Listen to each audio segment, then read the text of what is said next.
우리 사랑하는 성도님들, 지난 한 주간 잘 지내셨습니까? 저도 우리 성도님들 기도해 주셔서 아주 건강히 그리고 기쁜 마음으로 잘 지내고 오늘 기대 속의 말씀을 전하게 돼서 감사하게 생각합니다. 오늘부터 산상수훈의 말씀을 함께 나누고자 합니다. 우리가 잘 아는 말씀이지만 그럼에도 불구하고 우리의 현재적 삶에 다가와 우리 삶의 새로운 시각의 누림 그리고 소망과 기대에 힘을 주실 말씀을 통해서 하나님 나라와 그 영광의 음성을 듣기 소원합니다. 마태복음 전체 구도를 살펴보면 1장에서 4장은 탄생과 사역의 준비입니다. 그리고 5장에서 7장은 천국의 윤곽 구도를 설명하는 산상수훈의 말씀으로 구성이 되어져 있습니다. 8장에서 마지막 28장까지는 예수 그리스도의 이와 같은 공생의 사역이 기록이 되어져 있어 제자들과 함께 이루는 공생의 역사, 십자가의 죽으심 그리고 부활까지가 기록이 되어져 있습니다. 우리가 앞으로 살펴보려고 하는 말씀은 마태복음 5장에서 7장의 말씀 중 요즘 살아가는 우리에게 필요한 내용을 중심적으로 그 윤곽과 본질의 접근 그리고 주님의 뜻의 이해와 생활의 적용의 과정을 나눠보고자 합니다. 오늘부터 시작을 하고 너무 긴 기간이 아니도록 설교의 진행을 이루고자 합니다. 먼저 5장 초반부에 있는 팔복에 대해서는 나중 부분으로 삼아 다시 살펴보도록 하겠습니다. 그래서 오늘은 5장 13절에 나오는 너희는 세상의 소금, 너희는 세상의 빛이라는 기독인의 세상에서 거주에 있어서 가장 기본적인 위치 설정부터 우리는 살펴보려고 합니다. 수없이 믿음의 사람이라면 들어온 내용이고 알고 있는 내용입니다. 그 가운데 우리는 새로운 하나님의 은혜를 발굴해 누리고 소유하고 기뻐하는 하나님의 백성 되시기를 소원합니다. 그리고 말씀은 정서적 설득을 넘어서 기쁨으로 실천적 행동을 통해 그 능력의 지경을 넓혀 가심을 또한 체험하시기 바랍니다. 첫 시간이 돼서 서론적 내용을 확인합니다. 첫째, 주님의 말씀이 이 시대와 상황을 넘어 오늘 내게도 적용돼야 할 이유와 축복입니다. 왜 주님의 말씀은 오랜 시간이 흘러간 이 시대, 격하고 큰 변화를 품고 있는 현재에도 내게 진리로 적용되어야 하는가의 생각입니다. 즉 오늘 본문 말씀을 우리는 생각해 보면 예수님께서 시대적으로는 2000년 전에 하신 말씀이죠.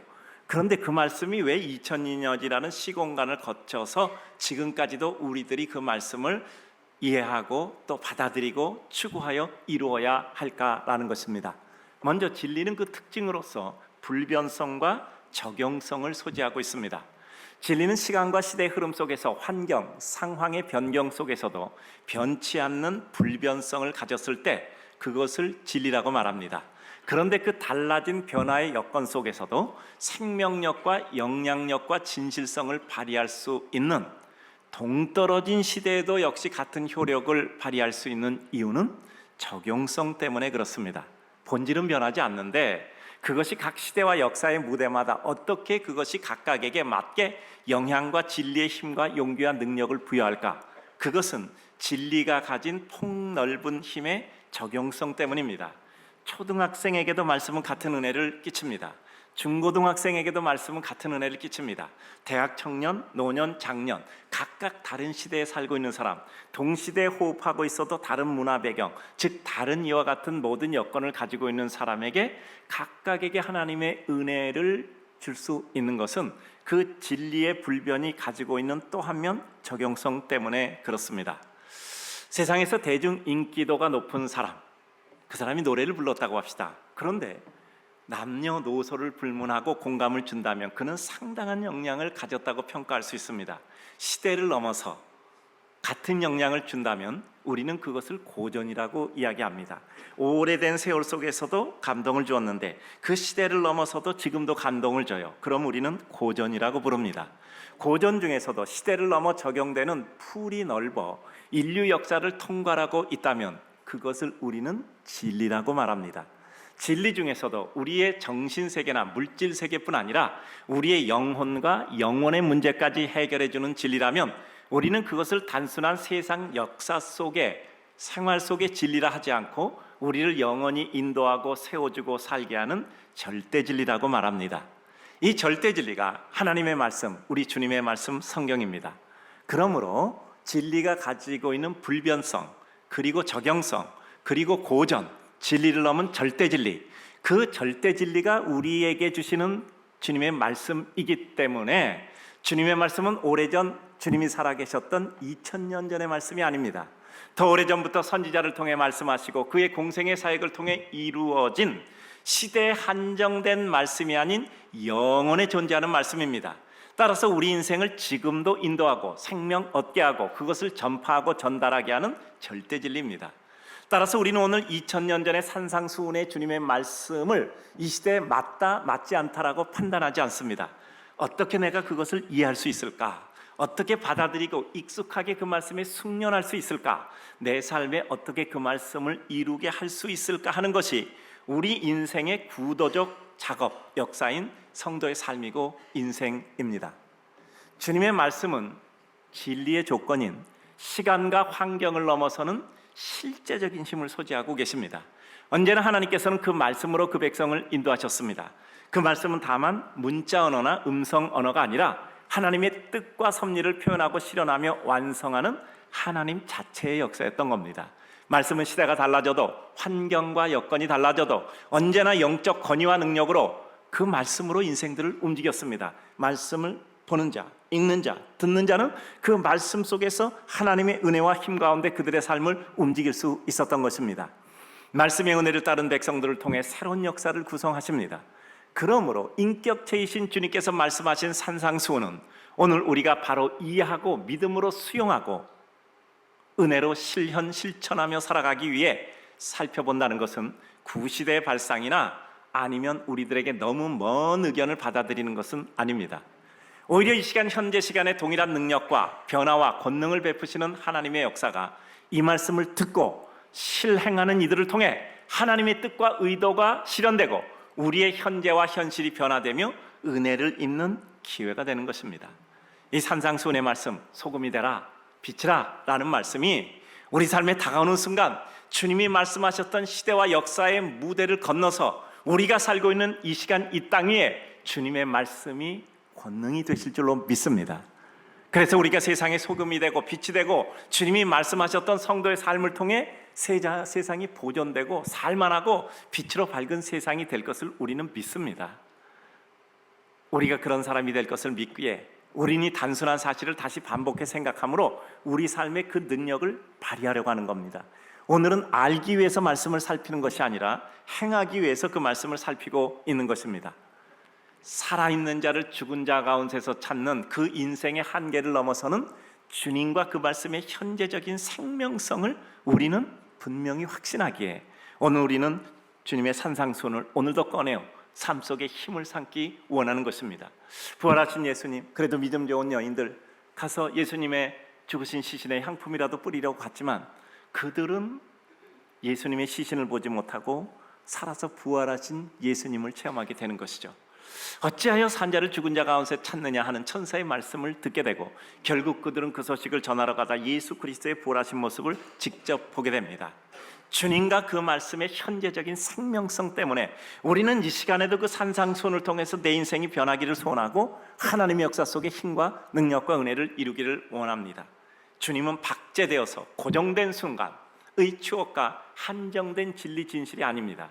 지금도 살아 역사하는 진리와 은혜 능력의 실제입니다.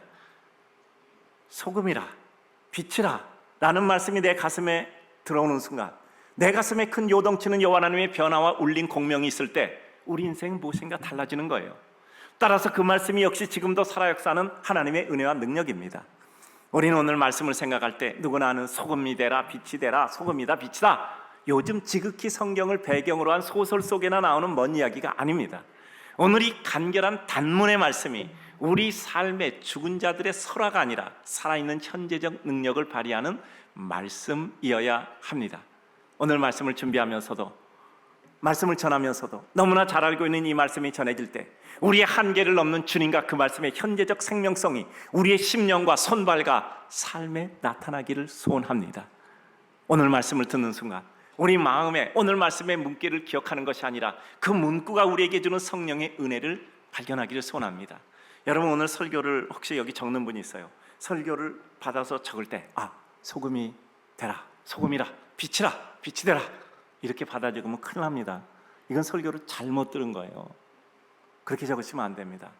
소금이라, 빛이라 하면 딱 봐고 내가 누구한테 돈 빌린 거 있는데 빨리 갚아야 되겠다, 그 사람 이름 딱 적고 그렇게 적어놔야 돼요. 그게 오늘 설교 제대로 듣는 겁니다.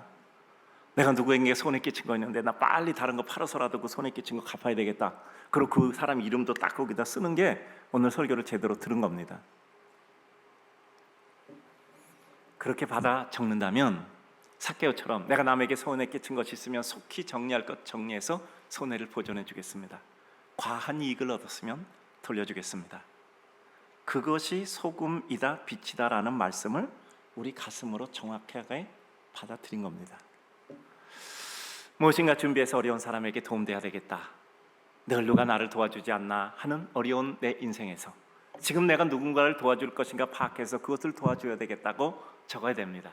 적어도 글씨로 안 적으면 마음에다가 사람 이름 5명쯤 적어놔야 돼요. 설교 듣고. 그리고 이번 주일 내로 그 사람에게 뭔가 주시면 됩니다. 그러면 설교 잘 들은 겁니다. 그리고 죽어도 내가 주의 뜻 이루다 죽어야 되겠다 생각하고 그 일 오래 하기 위해서 오래 사는 것이 우리의 은총이고 축복이고 믿음입니다. 거듭 말씀드리지만 오늘 이 잘하는 말씀이 순간의 정서적 설득으로 그렇지 그래야겠지가 아니라 어떤 실천적 행동을 유발하는 마음먹음과 갈등을 넘어서는 실현을 이루시기를 주님의 이름으로 축복합니다. 그렇지 않으면 이와 같이 잘하는 내용을 반복해서 말씀드려야 될 이유가 없어요.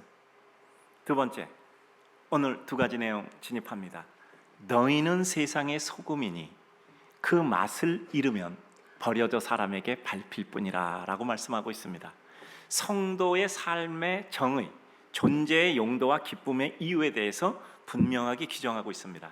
너희는 세상의 소금이라, 성도를 정의하는 말입니다. 그리고 성도의 존재의 용도를 말씀하고 있고 성도가 왜 기뻐해야 하는가를 분명히 설정하고 있습니다. 예수 그리스도를 믿음으로 영접해 하나님의 백성이 된 성도의 세상에서의 삶은 근본적으로 그 삶이 하나님의 뜻을 수행하는 겁니다. 내가 성도인가 아닌가를 파악하는 것은 내가 아침에 일어나면서부터 내가 오늘 하나님의 뜻을 어떻게 이루는 것이 나의 삶일까, 나는 어떻게 오늘 하나님의 뜻을 이루어야 될까가 나에게 기본적으로 먼저 생각이 돼야 돼요. 특히 그것이 강제에 의해서가 아니라 기쁨을 수반으로 이루어져야 합니다.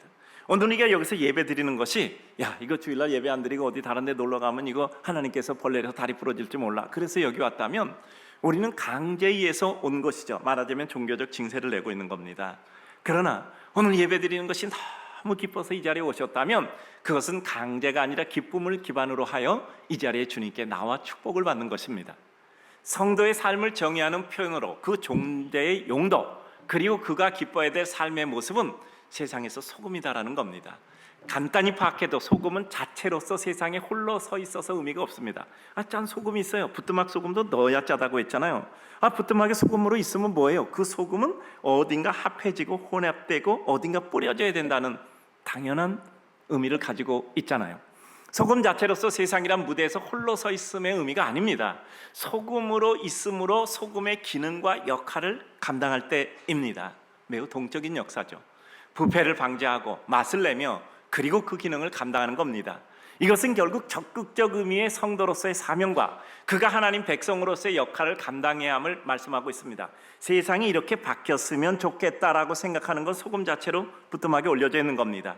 세상이 이렇게 바뀌어져야 되겠다 생각하면 그 중에 내 몫은 무엇일까? 대가 치르고 세상이 바뀌는데 조금이라도 기여하고 그와 같은 것을 꾸준히 끝까지 약속대로 정한 대로 끝까지 하는 것이 성도의 소금의 역할입니다. 특별히 세상의 소금이라 말한 것은 성도는 성도가 되는 순간 그는 자신 하나만이 아니라 공익적 사명, 즉 하나님의 백성으로 하나님이 세상을 사랑하사 그들을 구원하시고 그들을 하나님의 백성으로 살아가는데 무엇인가 기여 공헌을 이루게 하심으로 그들의 존재 목적을 성취하고 존재 가치를 확인하는 겁니다. 저희 교회 오면 참 많이 쓰는 단어가 있어. 기여 공헌, 기여하고 공헌한다 뭐 이런 말 많이 쓰잖아요. 소금은 소금으로서 있으면 안 돼요. 소금으로 있어서 그 기능을 발휘하려면 어딘가 들어가야 돼요. 무엇인가 뿌려져야 되고 기능을 발휘해야 됩니다. 그것이 기여와 공헌이에요. 그러니까 세상에서 우리의 몫을 감당해야 되는 겁니다. 산속에 가서 혼자 사는 것은 소금의 역할이 아니요. 우리는 무엇인가 세상 속에 살아가면서 성도로서의 삶을 살아감으로 그것이 누구에겐가 맛도 내고 부패도 방지하고 보존도 시켜야 돼야 돼요. 이 세상에 우리의 성도의 목적은 소금과 같습니다. 반드시 있어야 합니다. 역할과 기능을 감당해야 됩니다. 바닷물에 포함된 상태를 넘어서서 정제되어 무엇인가에 합해짐으로 그 기능과 역할을 감당하는 것입니다. 우리 사랑하는 성도님들은 누군가 사람들에게 혹은 어떤 사람에게 꼭 필요하고 유익한 사람이기를 주님의 이름으로 축복합니다. 날마다 상처받고 고통스러운 삶을 넘어 내게 상처 주는 사람을 향해 오히려 꽃을 피워줄 수 있는 하나님의 사람이죠. 너는 나에게 상처를 주지만 나는 너에게 꽃을 준다. 나의 상처는 꽃, 그러나 너의 상처는 나의 상처는 돌, 그러나 너의 상처는 꽃. 그래요. 우리들에게 상처를 주고 돌을 주지만 우리는 그것을 꽃으로 줄 수 있는 이와 같은 하나님의 백성들, 그게 세상에서 소금의 역할을 감당하는 겁니다. 소금의 역할과 기능을 감당해야 돼요. 나는 소금이야, 깨끗해 라고 혼자 있는 것 의미가 없습니다. 소금은 역할, 기능, 존재의 가치와 의미를 분명히 실현해야 되는 것이죠. 성도의 생각과 행위의 유의점이 있어요. 오늘 성경을 보면요, 너희가 소금같이 살면 이런 유익이 있어, 이런 아름다움이 있어, 이렇게 기록을 하지 않고 세상에 소금이라고 말하고 그 다음에 조금 힘든 말을 해요. 그 맛을 잃으면 좀 무서워요.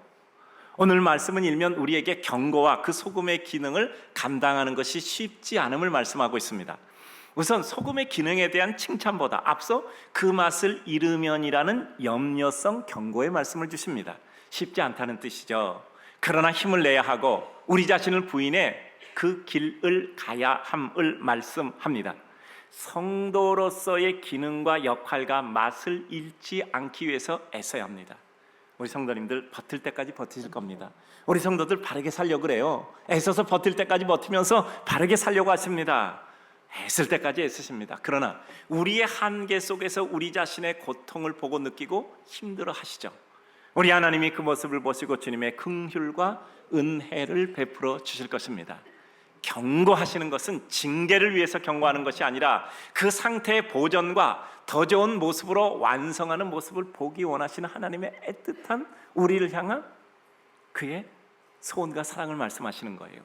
주님의 경고를 귀담아 듣고 그 가운데 우리는 주님의 애절한 열망을 파악해서 이루어드려야 합니다. 그래, 소금이 맛을 잃으면 안 되지. 나는 그 역할을 감당해야지. 우리 상태에 따라 같은 내용도 달리게 들립니다. 우리 자신의 상태를 따라서 호전해야 돼요. 그래서 우리는 그 어떤 하나님의 말씀이 우리에게 들려줘도 그것이 우리에게 낙심이나 두려움이 아니라 주님이 그것이 우리를 사랑하고 있다는 말씀으로 들려줘야 합니다. 힘들고 어렵고 고통을 느끼는 것이 삶이지만 그래도 우리는 미끄러져도 주님 쪽으로 미끄러져야 돼요. 목적과 섭리에서 벗어날 때의 결과, 소금이다. 근데 너희가 소금이 아니라면 어떻게 되는가? 버려져 사람에게 밟힐 뿐이다. 그래서 참 이렇게 말씀하시면서 좀 이렇게 용기를 주는 말씀이 아니라 막 뭐 경고하시는 말씀 같아서 좀 무섭기도 합니다. 우리는 아무리 확신 속에 있다 할지라도 우리 자신을 수시로 돌아보는 것이 필요합니다. 아침에 분명히 씻고 나왔어요. 그러나 오후가 되면 그 사이 먼지가 우리도 모르게 쌓여져 있습니다. 너무 힘들고 어려워 내 자신에 매몰됐을 때, 우리를 바라볼 때 우리는 주님 앞에 가야 됩니다.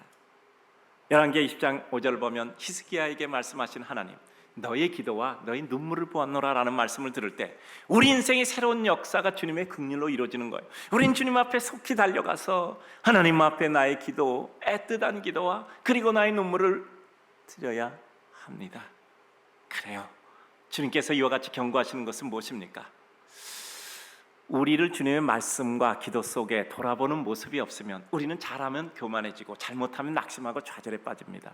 아무리 우리가 잘해도 어려울 때 있고 우환이 넘치고 삶의 모든 것이 왜 그렇게 머피의 법칙처럼 우리가 하는 것 모든 것이 골라서 반대로 일어나요. 잘하려고 하는데 오히려 반대로 잘못하는 것만 선택하는 것 같아요. 내가 고르면 그게 제일 최악이야. 그리고 내가 모든 것을 선택하면 내가 선택한 대로 반대로 되는 것 같아. 도대체 내 인생 잘 되는 게 뭐야? 내게 있어서 은혜는 뭐야? 이런 생각 들 때 있단 말이죠. 가슴 아픈 지경이죠.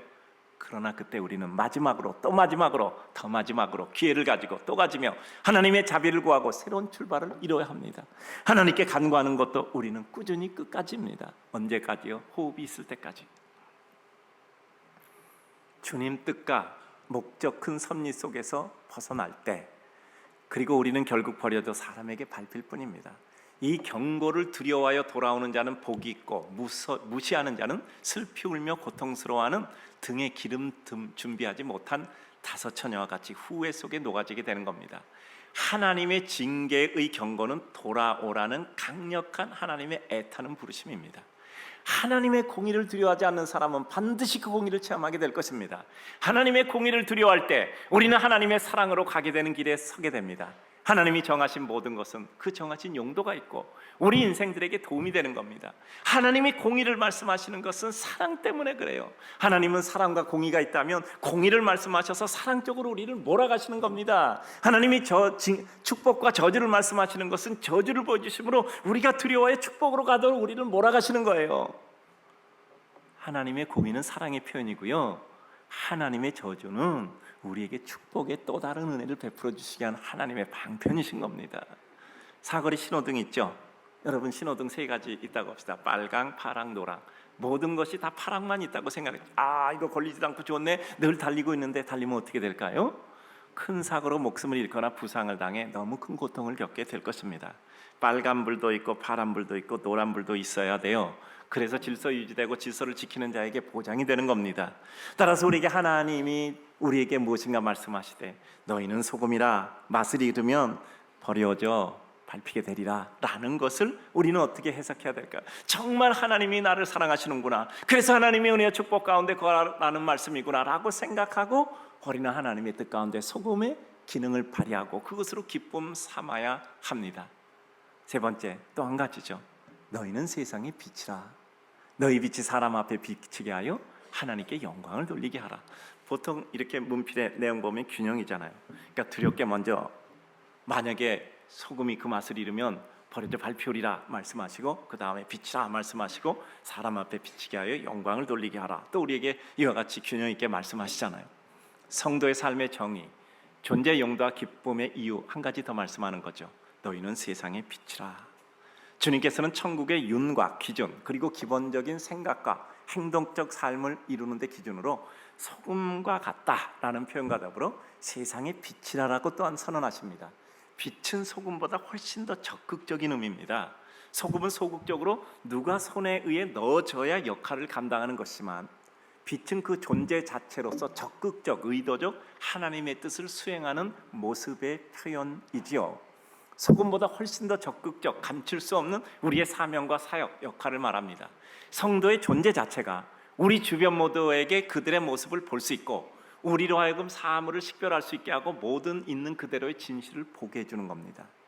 우리 성도들이 빛으로 있는 한 세상은 밝은 겁니다. 서로를 바로 알게 되고 거짓되이 행하지 못하게 됩니다. 숨을 수 없는 진리의 빛으로 존재 자체가 되므로 가치와 능력과 힘을 제공하는 겁니다. 없을 수 없는 성도의 능력과 힘을 공급합니다. 빛은 있으면 빛의 존재로 말미암아 모든 사물이 다 드러나게 돼요.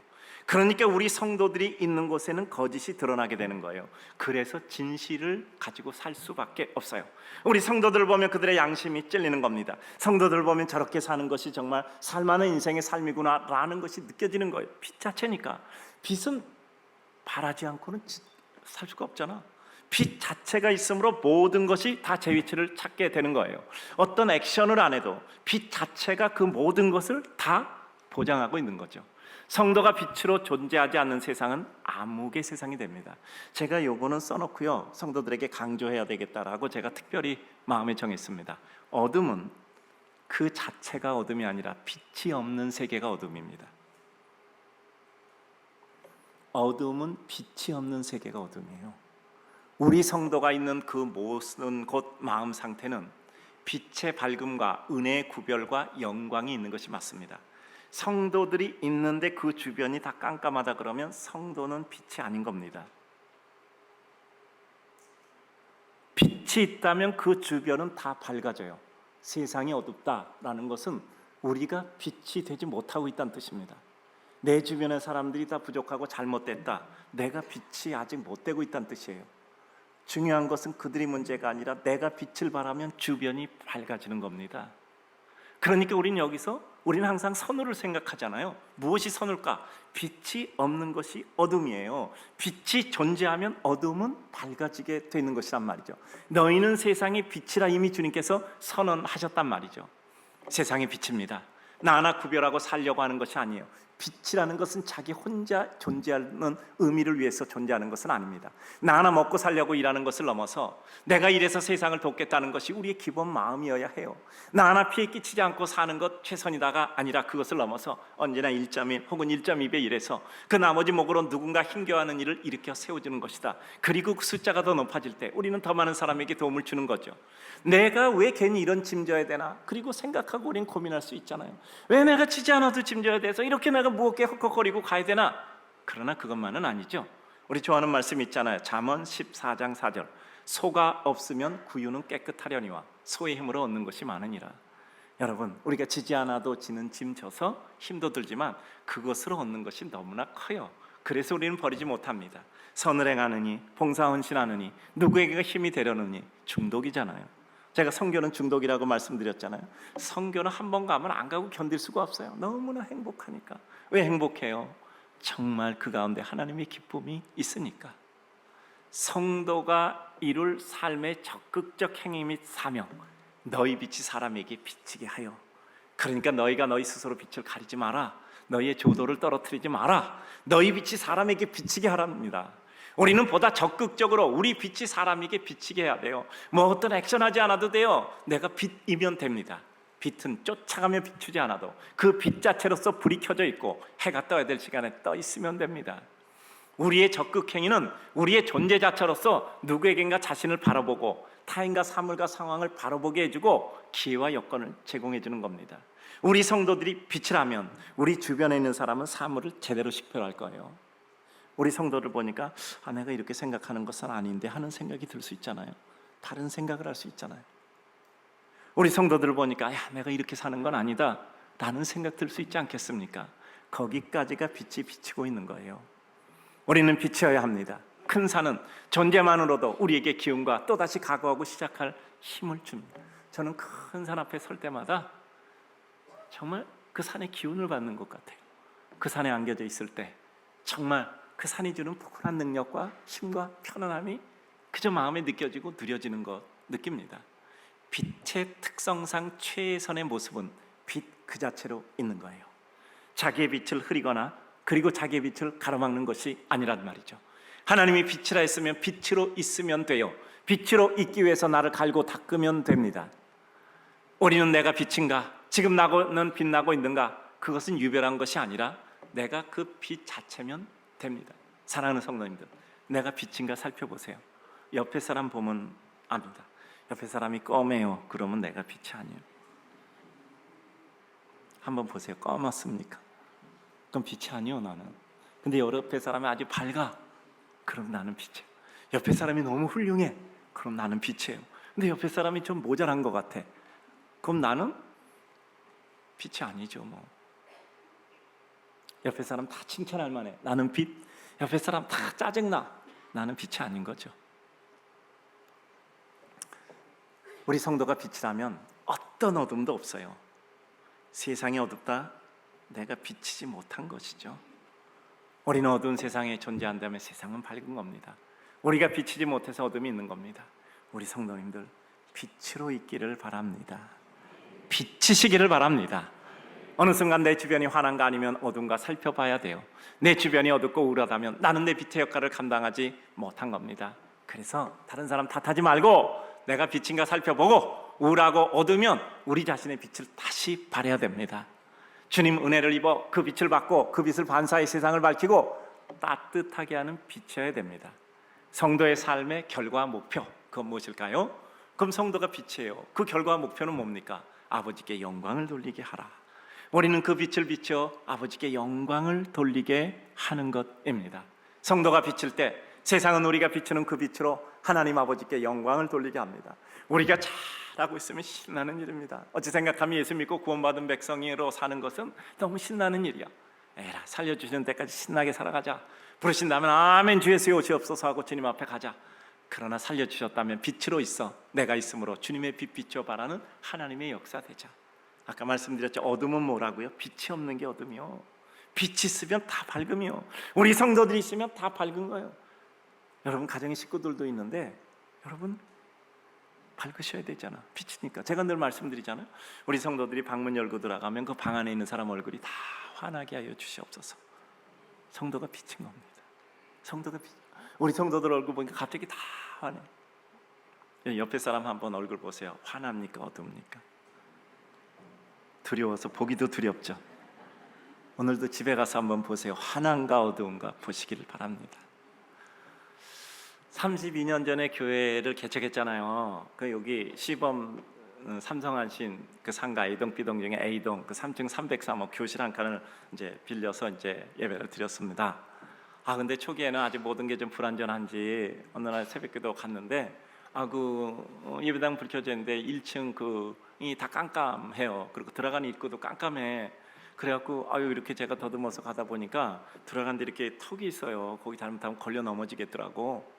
그래서 제가 안 되겠어요. 그래서 다시 나와갖고 제 자동차를 그 현관 입구 쪽으로 그 헤드라이트가 비치도록 해서 시동을 걸어놓고 제가 올라갔어요. 그러니까 저는 올라가도 자동차는 시동이 걸려져 있으니까 그 앞에 요 턱이 있는 그 계단 현관 입구를 이렇게 밝히니까 사람들이 걸려 넘어지진 않겠다 그러더라고요. 깜깜절벽 가운데서도. 근데 성도들이 그걸 아주 마음에 따뜻하게 느끼셨나 봐요. 나중에 여러분이 말씀하시더라고. 우리 목사님이 그래도 우리 성도들 새벽에 깜깜한데 혹시라도 넘어질까 봐 저렇게 자동차를 시동을 걸어서 헤드라이트를 그쪽으로 켜놓게 하셨구나. 여러분이 얘기를 하시더라고. 어둠만 있다면 우리 빛에게는 기회입니다. 어둠만 있다면 우리에겐 기회예요. 지금도 저는 32년 지나도 그 일을 기억하고 있잖아. 마음속에 따뜻한 은혜로 기억이 되잖아. 어둠이 있다면 빛에게는 기회예요. 누구에겐가 기쁨 주고 아름다운 추억을 삼아줄 수 있게 하고 그리움과 은혜의 때를 기억하게 하는 게 됩니다. 우리 사랑 성도님들, 삶이 참 슬프잖아요. 저도 이렇게 말하면 목사가 참 별말 다 한다라고 말씀하시겠지만 저도 참 그냥 좀 쉬었으면 좋겠다 그런 생각이 들 때가 있습니다. 한 걸음 더 나간 말씀은 드리지 않겠어요. 저는 대한민국에서도 가장 행복한 목사고 가장 편안한 목사입니다. 저희 성도들이 늘 목사 마음을 편안하게 해주세요. 저희 장로님들 아주 그렇게 제 마음을 편안하게 해주세요. 제가 우리 장로님들에게 부탁을 드렸거든요. 장로님들이 할 가장 첫 번째 일은 담임 목사의 정서를 관리해 주는 일이다. 담임 목사가 편안하고 마음이 기쁘고 행복하면 그 마음과 입술에서 행복하고 기쁜 말씀이 나오지 않겠는가. 내 담임 목사가 불안하고 여러 가지 마음의 심사가 어려우면 그 입술에서 어떤 말씀이 또 나가겠는가. 그러니까 목사의 정서를 관리해 주는 것이 온 교회 성도를 위해서 가장 첫 번째 일이시다라고 말씀드렸는데 정말 제게 아무런 어려움을 주시지 않고 그저 제가 기도하고 말씀 전하고 성도들 돌보는 일에 전력할 수 있게 해주세요. 정말 제가 자잘한 거 신경 안 쓰게 해주세요. 여러분 제가 모든 거 다 관리하는 것 같지만 전혀 그렇지 않습니다. 제가 저같이 편한 목사 거의 없다고 생각합니다. 목사가 부끄럽지만 저는 표현하자면 제 인성은 근본적으로 문학적 허무주의자입니다. 저는 문학적 허무주의자예요. 예수 그리스도 아니면 근본적으로 삶은 참 허무했다고 생각하는 이런 사람입니다. 그런데 주님을 모시는 순간부터 우리는 소금으로 빛으로 용도와 기능과 역할과 사명을 부여받은 거예요. 우리가 어떤 사람인가는 이미 훌쩍 뛰어넘은 겁니다. 내 성향이 뭔가, 내가 어떤 사람인가, 내가 추구하는 것이 과거에 무엇이었는가는 넘어서는 거예요. 우리가 그 어떤 사람이라도 우리가 빛이 되어 하나님께 영광을 돌리게 하는 하나님의 백성이 되도록 하신 겁니다. 자꾸 안 되면 또 하고, 안 되면 하나님의 은혜 때까지 꾸준히 끝까지, 그리고 약속대로 정한 대로 하면 돼요. 그래도 내가 오늘은 하나님께 영광을 돌리는 하루가 되었구나. 그런 삶의 날이 하루하루 쌓이다 보면 어느 날 우리는 그래도 어설펐던 우리 삶이 익숙한 하나님의 사람의 삶이 되고 어느새 나도 모르게 빛을 비추고 있는 하나님의 사람으로 그 어떤 자리에 빛으로 있을 겁니다. 우리 성도님들, 방문 열고 들어가면 그 방 안에 있는 사람이 여러분을 보는 순간 활짝 펴져야 돼요. 그러면 우리는 빛입니다. 그러면 우리는 빛이에요. 이제 다시 복습 정리에 마치려고 합니다. 요즘 죽음에 대해서 많이 생각해요. 요즘은 천국 갈 준비하자라는 생각이 많이 들어요. 아니 목사님 뭐 할 일 있다 92세까지 살려고 한다더니 왜 오늘 그런 얘기해요? 목사님 뭐 어디 아프세요? 안 아파요. 저 아픈데 하나도 없어요. 건강검진 받아도요 매년 수치가 다 좋아진대. 아직도 하루에 16시간 이상씩 집중해서 뭔가 합니다. 굉장히 건강한 거죠. 근데 역시 산다는 것은 죽는 것입니다. 하루 살았다, 하루 죽었다, 같은 말의 다른 표현이에요. 같은 말입니다. 잘 사용하지 않는 말이지만 굳이 만들어 설명하면 이어동의입니다. 다른 말이지만 동일한 의미예요. 산다와 죽은다는 것은 다른 말이지만 동일한 의미입니다. 결국 어떻게 잘 살 것인가는 영혼을 사모하는 우리에게는 어떻게 잘 죽을 것인가와 같은 말이고, 이것이 깊이 은혜로 다가올 때 우리는 천국을 준비하는 백성입니다. 천국을 준비하는 백성은 이 세상에 잘 적응도 안 되고 오히려 세상에서 이상하게 사는 사람이라고 선입견 가질 필요 없어요. 오히려 세상에서 가장 마음 편히 살며 가장 기쁘게 사는 사람이 천국을 준비하는 백성입니다. 문제는 천국을 준비하는데 어설프게 준비하거나 중간에 성질 나서 그냥 중간에 그만두거나 본전 생각나서 다시 마음 뒤집거나 중간에 이렇게 살기 싫다 노선 변경해서 발걸음이 꼬이는 경우인 거예요. 사랑하는 우리 성도님들, 세상 아무리 재밌어도 아무리 재미없어도 우리는 천국 백성이에요. 내가 갈 천국은 어떤가? 그 천국 백성으로의 삶을 위해 나는 지금도 이렇게 살고 있고 또 어떻게 살기 위해서 준비하는가? 우리 좋아하는 말 있잖아요. 한 박자 빠르게. 우리는 언제나 한 박자 빠르게 준비하는 거예요. 그것은 조급함이 아니라 여유로움이에요. 그리고 그 준비하는 동안의 현재에도 나는 어떻게 즐거워할 수 있을까? 이 빛과 소금이 되라는 것은 우리를 괴롭히려는 주님의 심통이 아니라 이 세상 살아가면서 우리에게 진정한 기쁨과 자유와 평안을 주는, 행복을 주는 가장 큰 축복입니다. 사랑하는 우리 성도님들, 우리 성도님들로 인해 일단 우리가 사는 각 장면에 사람들이 살만하고 기쁘고 살만나고 행복한 인생이 되게 소금의 역할을 이루시기를 주님의 이름으로 축복합니다. 우리가 있으므로 사람은 망가지지 않고 보호도되며 좀 손해보는 것 같고 힘들어도 맛도 잃지 않고 믿음의 길과 은혜의 사람을 지켜, 그리고 그 사랑을 지켜 맛을 잃어버리지 않는 세상의 솜 같은 성도들 되셔야 합니다. 그리고 빛이 되는 겁니다. 늘 기도하잖아요. 우리 성도들 만나는 모든 사람, 성도들만 보면 마음이 밝아지고 얼굴이 밝아지고 방 안에 있는 모든 사람들이, 성도들이 문만 열어도 얼굴이 환해지는 거예요. 정말 그렇게 삽시다. 그렇게 삽시다. 그래요. 어떤 사람이 힘들고 소망 잃고 괴롭게 사는 사람이 있으면 어떤 사람이 그렇게 얘기하는 거예요.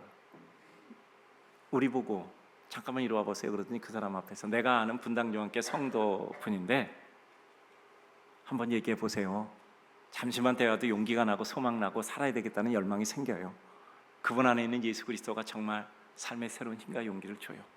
이러한 말씀 듣는 성도들 되기를 주님의 이름으로 축복합니다. 우리 그렇게 됩시다. 세상에 소금 돼서 맛도 내고 부패도 방지하고 오래 보존 유지도 하게 하고 빛돼서 어두운 마음 밝히고 나부터 밝아져서 다른 사람까지 밝게 비추고 이 세상 밝게 비추는 하나님의 백성이 됩시다. 우리가 믿는 예수 그리스도는 수가성 우물가의 연처럼 세상에 치이고 소망이 없는 정말 가련한 비비 꼬인 사람이에요. 그러나 우리가 믿는 예수 그리스도는 그런 수가성 우물가의 여인을 목적이 바뀌고 목표가 바뀌고 정서가 바뀌고 능력도 바뀌어서 피해 다니던 동네 사람들에게 가서 그들을 주님 앞에 설득해 데리고 와서 영원한 생명으로 이끄는 당당한 삶을 살아가게 된 겁니다. 주 예수의 복음 받아 그 삶이 변화되니 버려진 자가 소금 되고 빛이 되는 겁니다. 우리 예수 잘 믿는 우리지만 어느 날 내 삶에 또 주님 은혜 한마디가 확연하게 조명되어 눈에 들어오니 지붕을 뜯어 구멍을 내고 친구의 중풍병상을 달아내려 그 친구를 주님이 낫게 하신 것처럼 나도 내 주변에 누구에겐가 주님의 능력, 영광을 체험하고 회복하고 발휘하게 하는 하나님의 소금과 빛의 성도 되시기를 주님의 이름으로 축복합니다.